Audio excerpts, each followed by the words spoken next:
I couldn't believe what I was seeing. HOA. Karen standing in my driveway snapping pictures of my mom's old Toyota Corolla while smirking like she had just caught a criminal red-handed. And before I could even ask what she was doing, she proudly announced she had called a tow truck. Because according to her, my mom's car was an eyesore and violated community aesthetics.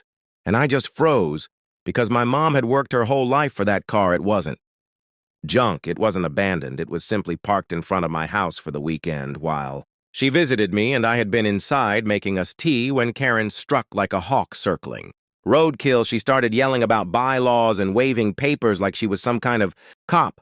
And when I calmly told her she had no right, she screamed that she ran this neighborhood, and the car would be gone in 10 minutes. And sure enough, a tow truck rolled in lights, flashing ready to haul it away.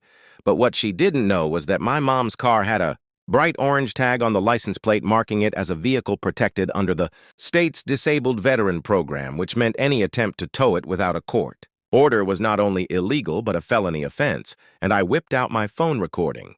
The whole thing as I explained to the driver that if he touched the car he'd lose his license and maybe his freedom. Karen kept shrieking, calling me a liar and demanding he tow it anyway, but the tow guy looked pale. He knew I was right, so instead of hooking the car, he called his supervisor, who immediately told him to leave and report the incident to the authorities. And that's when the best part happened, because 2 patrol cars pulled up and Karen thought they were there to help her. She even waved at them like some kind of queen.